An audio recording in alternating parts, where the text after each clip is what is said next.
চোরের একটা যে সিন্ডিকেট আছে এটা ভুক্তভোগী হয়েছি 20 টাকা বাড়াইছে, যদি এখন তেল পাই তাও মনে করি যে ভালো হইব। আমি করে যেদিকে ধাক্কা দিব ওদিকে যেতে হইব। 20 টাকা না, তেলের দাম 200 টাকা করা উচিত, যার লাইন না থাকে।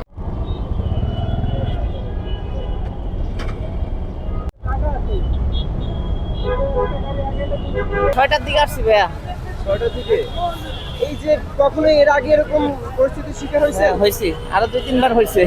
2-3 বার বলতে এবছর না আগে? না এবছর, এর আগে এরকম হয় নাই। এমন সংকট হ্যাঁ, হচ্ছে নাকি? না না আর দেখি নাই। আমার গাড়ি কেনার বয়স এরকম আর দেখি নাই। 2013 সাল থেকে গাড়ি চালাচ্ছি, 8 সাল থেকে এরকম সংকট আমি আর দেখিনি। যারা এই যে তেল মজুত করে রাখছে এক, দ্বিতীয়তে যারা আগের থেকে মোটামুটি ধরেন জানতো তেলের সংকটটা, তারা অনেকজনে দেখা যায় যাদের লাগবে না তেল, যেসব গাড়ি সিএনজিতে চলতো ওইসব গাড়ি এখন তেল নিচ্ছে, নিয়ে এই যে এক্সট্রা তেলটা তারা গাড়ি থেকে নামায়া বেশি দামে বিক্রি করতেছে। তেলের দাম মানে বাড়াইছে, এটা আমার মনে হয় যে ঠিক আছে।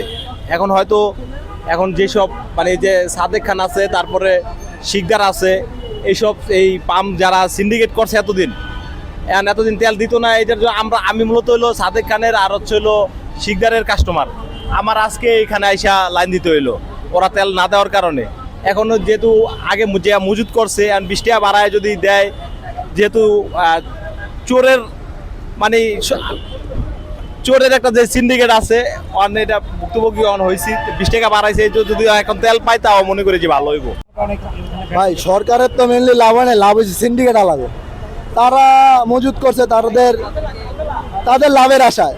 এখন সরকার তো দাম বাড়াইলো, ঠেকায় পড়ে হোক বা তাদের চাপে হোক, একভাবে না একভাবে তো সরকার দাম বাড়াইছে। তো ওই ক্ষেত্রে আমি মনে করি সিন্ডিকেট আলাদা লাভ। আমরা সিন্ডিকেট, তারপরে তেল ব্যবসায়ী হাতে জিম্মি মেনলি। দেখেন ভাই এখন বাজে প্রায় একটা বেজে আসছে, 7 মিনিট পরে একটা বাজবে। 6টার থেকে বা 5:30টার থেকে লাইনে দাঁড়ায় আছি 6 ঘন্টা 6.5 ঘন্টার মতন। এখন কি বলবো ভাই, এই লাইনে দাঁড়ায়, আগে কোনো সময় সিরিয়ালে দাঁড়ায় তেল নেই, এই প্রথম সিরিয়ালে দাঁড়ায় তেল নিতেছি। আর মেনলি হচ্ছে আগে যারা ধরেন 2 লিটার 3 লিটার তেলে হয়ে যেত, তারা এখন লিটার ভর্তি তেল নেয়, ফুল টাঙ্কি করে তেল নেয়। আর মেনলি হচ্ছে যেমন আমরা আগের থেকে ফুল টাঙ্কি করি, এখন আমরা ফুল টাঙ্কি পাই না। আমরা এত দূরের থেকে যাই, অফিসে যাই বলেন, ব্যবসার যাই, প্রায় আমার এখান বাসার থেকে ধরেন 10 কিলো 15 কিলো হবে, যাতায়াত করি, জ্যামে পুরে যায় 1-1.5 লিটার তেল, তাও আমরা তেল পাই না। আমাদের না, যাদের গাড়ি তারা যদি লিটারে 20 টাকা দেয়া বেশি দেয়া চালাইতে পারে গাড়ি, তা আমাদের তো সমস্যা নেই। ওই ভাই সিরিয়াল তো কমলো না, তো ওই আগের মতোই তো। তা বরঞ্চ আমি আরো 15 দিন আগে যখন 20 টাকা ছিল আর কি, 120 টাকা মনে হয়, তো তখনকার তো আপনার যে তখনকার 6টা বাজে সিরিয়াল দিছি, তা এরকম এর আগে আমি তেল নিয়ে চলে গেছি এই জায়গার থেকেই। তো আজকে তো আর ওইটা হইলো না, আজকে তো আর দিয়ে বরঞ্চ সিরিয়াল বাড়লো। আমি রাতে 3টা বাজে আসছি। ভাই মজুদ কি আপনি আমি করছি? মজুদ তো করছে যারা বড় বড় ব্যবসায়ী, তারাই তো মজুদ করছে। আপনি আর আমি তো সম্ভব না। আমি আর আপনি কয় লিটার নিয়ে মজুদ করতে পারবেন? সর্বোচ্চ 5 লিটার 10 লিটার, এছাড়া তো বেশি তার মজুদ করা সম্ভব না। এখন এটা ভাই সরকারে জানে বা যারা সিন্ডিকেট আছে তারাই ভালো জানে। আমরা সাধারণ জনগণ এছাড়া আমরা যেদিকে ধাক্কা দিব ওদিকে যেতে হইব। 20 টাকা না, তেলের দাম 200 টাকা করা উচিত, যার লাইন না থাকে। আনলিমিটেড তেল দিক, টাকা দিয়েও তো আমরা তেল পাচ্ছি না।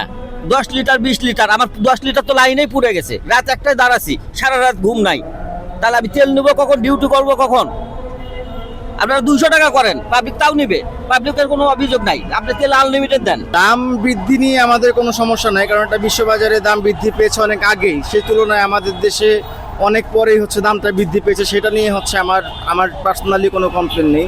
কিন্তু এরপরও যে এখনও যে মানে এত পরিমাণে সিরিয়াল ধরে মানে ফুয়েল নিতে হচ্ছে, সেটা এখন আমার মনে প্রশ্ন যে যারা কালোবাজারি ছিল, এটা শুরু থেকে একটা সিন্ডিকেট বা কালোবাজারি ছিল সেটা আমরা বুঝতে পারছি। কারণ আমরা যারা রেগুলার বাইক চালাইতাম, আমরা রেগুলারই চালাচ্ছি, তা আগে তো এরকম সিরিয়াল আমরা কখনোই দেখি নাই বিগত বছরগুলো বা বিগত সময়গুলায়। এখন হচ্ছে অবশ্যই একটা কালোবাজারি ছিল, এখনও তারা একটা সচল আছে।